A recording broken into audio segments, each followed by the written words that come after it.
Hades 2 is a fantastic sequel to Hades 1, and even though it's in early access, it's fairly well polished and equally addicting. I believe it's easily worth the $30 you pay for it now, since Hades 2 fills the void after a much needed itch to return to the underworld. As a direct sequel, the game continues where Hades 1 leaves off sometime in the future where your plight isn't against your old man. Let us proceed.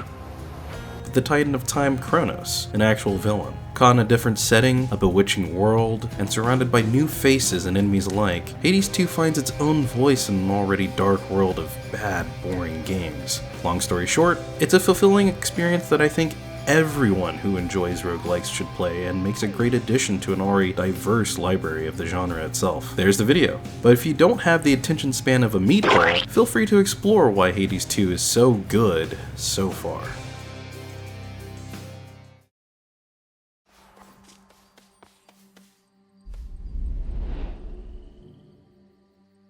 Death to Kronos. I'll see to that. No one is more prepared.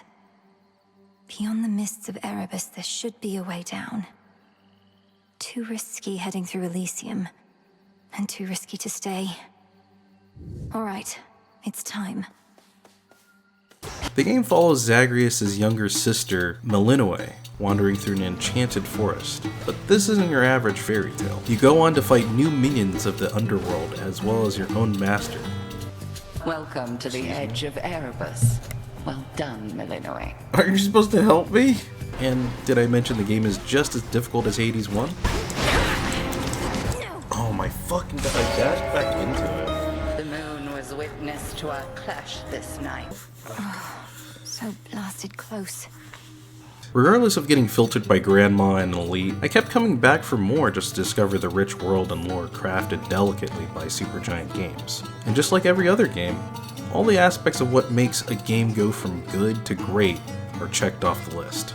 Good music, snappy gameplay, a fascinating world, and clever characters. Melinoe is a bit more frail than her older brother, but she compensates with an extensive and albeit powerful arsenal of weapons that put him to shame. And your starting weapon might as well be your only weapon because of how good it feels to use. Unlike Zagreus, she uses spells that require mana as you charge them. The developers said it themselves that a lot of the game is primarily inspired by witchcraft, and here you can see how that influences the game heavily. Melinoe has a root, a powerful ranged projectile, and a hefty spear thrust from her staff that easily dispatches foes from afar. Every weapon has an attack that you can amplify further with mana, and there are also a variety of boons that utilize your mana pool as a means of resource. You do have an assortment of other interesting weapons, but I found the staff to feel the best as it's reminiscent of your brother's fighting style. Speaking of resources, you collect different currencies and spin them in a big cauldron adding to the witch theme. You utilize tools and gather materials as you frolic about in the underworld, and unlike her brother, you do a bit of cooking on your own.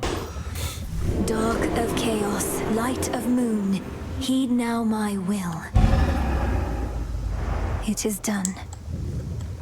Tarot cards are somewhat similar to the mirror upgrades from Hades 1 in that you get free buffs to an extent. There are plenty of them, each with interesting upgrades, but not anything you haven't seen yet. And yes, boons are back along with the same gods you know and love, accompanied by different figures and deities as well. Boons with buffer and lunar boons are also useful and paramount in your build. In Hades 2, I felt that the overall effect of boons is a lot more powerful this time around, and currently you come up with some interesting builds. Boons have a lot more agency and feel amazing. Hey, that's pretty good.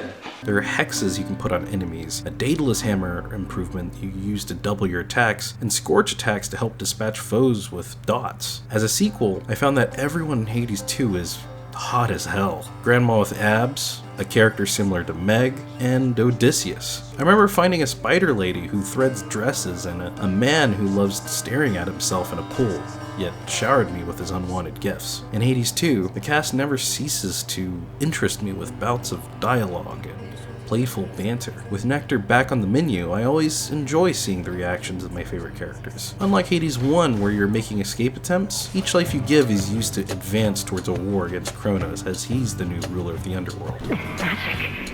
Kronos. I'll carve you limb from limb for this. For everything. How frightening. Unfortunately, we shall never know if yours was a mere empty threat, for you are going on a little time out. at least until some other matters are resolved. Outside of all the nice things I've said about Hades 2, I only have a couple of gripes. It's more or less the same game as Hades 1, but with a fresh coat of paint. Sure, you have new abilities, new friends, and new enemies to face, but all in all, it's the same gameplay loop. You live, you die, and you live again. Skelly is basically the same, the shop is about the same, the boons are around again, and the trinkets you acquire from friends are also around and just as relevant as ever. The other weapons outside the staff also don't feel as satisfying or punchy. Unfortunately, after doing a handful of runs with the staff, nothing else really felt better. My other gripe is that it's only early access. You're telling me I have to wait a year for this game to be finished? Good grief. That's a new form of torture. Overall, if you've played Hades 1, you'll very much be well acquainted with Hades 2 outside of the new content. One of the main things that's changed is the setting. You go through a forest, into an aquatic lair, and into undead fields. There's no Asphodel, no pet Cerberus, or Father Hades to greet you as you perish time and time again. Instead, you're greeted by the witch Hecate. As the main plot point shrouds you in mystery until you piece together clues from consecutive deaths, you try to figure out that Kronos has done something terrible to your world. No longer is your objective to see your mother, but to vengefully defeat the Titan of Time and save your family's legacy. I haven't gotten super far into the game, but the hours I've spent already justify that this game definitely feels like it's taking the proper steps forward. It's very well polished, and it's pretty fun. I might even say it's better than Hades 1. I invite you to play it if you've enjoyed the previous Hades, or are looking for another roguelike to get lost in.